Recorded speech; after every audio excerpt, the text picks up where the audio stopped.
Greetings everyone, I am your library teacher miss Gurmeet. आज मैं आपको ईमानदारी और सच्चाई पर बेस्ड एक मोटिवेशनल कहानी सुनाने जा रही हूँ। तो शुरू करते हैं कहानी।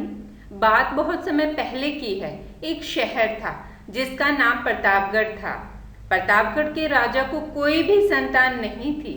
राजा ने एक दिन फैसला किया वह अपने राज्य के एक बच्चे को राज्य का उत्तराधिकारी बनाएगा। इस इरादे से उसने अपने नगर के सभी बच्चों को बुलाया। राजा ने वहां घोषणा की कि नगर से आए सब बच्चों में से एक को अपना उत्तराधिकारी चुनेगा, लेकिन आप सबको मेरी परीक्षा से गुजरना पड़ेगा। जो बच्चा इस परीक्षा में सफल होगा वही मेरा उत्तराधिकारी बनेगा। इस प्रकार राजा ने सभी बच्चों के बीच एक छोटी सी थैली बंटवा दी और राजा बोला, प्यारे बच्चों, आपको जो थैली दी गई है इसमें अलग अलग पौधों के बीज हैं। हर बच्चे को एक ही बीज दिया गया है और आपको इसे ले जाकर अपने घर में एक गमले में लगाना है। 6 महीने बाद हम फिर यहाँ एकत्रित होंगे और उस समय मैं फैसला करूँगा कि मेरे बाद प्रतापगढ़ का अगला शासक कौन होगा। इस प्रकार राजा अपनी घोषणा करता है और सब बच्चों को बीज की थैली मिल जाती है। उन सब बच्चों में अर्जुन नाम का भी एक बच्चा था। बाकी बच्चों की तरह ही वह भी अपने भविष्य के सुनहरे ख्वाबों को सजाए हुए उस राजा का उत्तराधिकारी बनने के लिए उत्सुक था। उसने भी बीज की थैली ली और खुशी से उछल पड़ा और वह उसे लेकर अपने घर चला जाता है और अपनी माँ की मदद से उसने एक गमला चुना और बहुत ही प्यार के साथ उसमें बीज को बो दिया और मेहनत से उसकी देखभाल करने लगा। दिन बीते, हफ्ते बीते, लेकिन अर्जुन के गमले में किसी पौधे का नामो निशान न था। वहीं दूसरी तरफ आसपास के कुछ बच्चों के गमलों में छोटे छोटे पौधे उगने शुरू हो गए थे और अर्जुन ने सोचा कि हो सकता है उसका बीज अलग किस्म का हो और कुछ समय बाद उसके गमले में भी पौधा उग जाए। और यह सोचकर वह उस गमले में बोए हुए बीज की पूरे लगन और मेहनत से देखभाल शुरू कर देता है। वह उस गमले में खाद और पानी दोनों समय पर डालता है, लेकिन अब 3 महीने गुजरने के बाद भी उसका गमला खाली ही था। वहीं दूसरी तरफ बाकी बच्चों के गमलों में अच्छे खासे पौधे उग चुके थे। कुछ बच्चों के गमलों में फूल और छोटे छोटे फल भी दिखाई देने लगे थे, पर अर्जुन का गमला खाली था। उसका खाली गमला देखकर सब बच्चे उसका मजाक बनाते थे और उस पर हंसते थे। यहाँ तक कुछ बड़े बुजुर्ग भी उसे बेकार में मेहनत करने से मना करते थे, लेकिन इसके बावजूद अर्जुन ने हार नहीं मानी और अपनी मेहनत और लगन से लगातार गमले में बोए बीज की देखभाल करता रहा। इस तरह से उसने अपनी तरफ से कोई भी गुंजाइश नहीं छोड़ी थी और अपने कार्य के प्रति कर्तव्यनिष्ठ था। और देखते ही देखते 6 महीने भी बीत गए थे और अंत में राजा की घोषणा के अनुसार सभी को राजा के सामने उपस्थित होकर अपने अपने गमलों में बोए हुए बीजों से सुंदर सुंदर पौधों का प्रदर्शन करना था। लेकिन अर्जुन चिंतित था।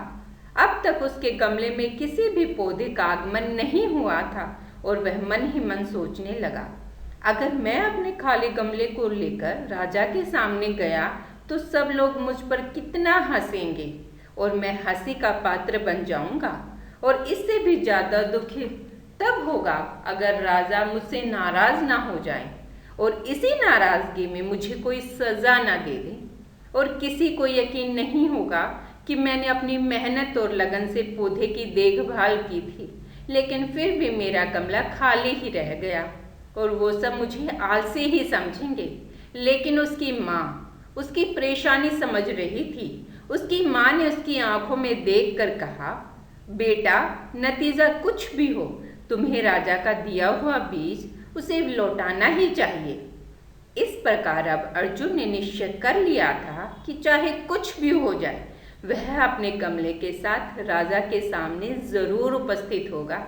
और तय समय पर सभी राजा के राजमहल में इकट्ठा हो गए और वहां पर एक से बढ़कर एक पौधों का अंबार लगा हुआ था और उनकी सुगंध से पूरा राजमहल सुगंधित हो रहा था। रंग बिरंगे फूलों की छटा से मनोहारी दृश्य प्रतीत हो रहा था। इन सब के बीच अर्जुन के खाली गमले को देखकर दूसरे बच्चों ने उसका मजाक बनाया और उसकी तरफ मजाकिया अंदाज में देख रहे थे। तभी राजा के आने की घोषणा हुई। सभी बच्चे अपनी अपनी जगह पे खड़े हो गए। सबके मन में बस एक ही प्रश्न था कि राजा कौन बनेगा। तभी राजा बच्चों के बीच में से होकर आगे बढ़ने लगे। राजा जहाँ से भी गुजरते बच्चे तन कर खड़े हो जाते और अपने आप को योग्य अधिकारी साबित करने की कोशिश करते। तमाम खूबसूरत पौधों को देखने के बाद राजा की नज़र अर्जुन पर पड़ी और राजा ने उससे पूछा, क्या हुआ, तुम्हारा गमला खाली क्यों है? अर्जुन ने हिचकिचाते हुए कहा, जी मैं अपनी तरफ से इस पौधे की अच्छे से देखभाल की थी। समय पर पानी देना, धूप दिखाना और खाद डालता था। लेकिन राजा जी, इतनी मेहनत करने के बावजूद भी इसमें 6 महीने तक कोई पौधा दिखाई नहीं दिया। राजा बाकी गमलों को देखने के लिए आगे बढ़ गए और सब बच्चों के गमले देखने के बाद उसने बच्चों को संबोधित करते हुए कहा, आप सब ने खुद को साबित करने के लिए कड़ी मेहनत की। कई बच्चे किसी भी कीमत पर राजा बनना चाहते हैं, लेकिन एक लड़का है जो यहाँ खाली हाथ ही चलाया है। और राजा ने अर्जुन का नाम पुकार कर उसे अपने पास बुलाया। इस प्रकार सबके सामने अपना नाम पुकारे जाने पर अर्जुन को कुछ अजीब सा लगने लगा।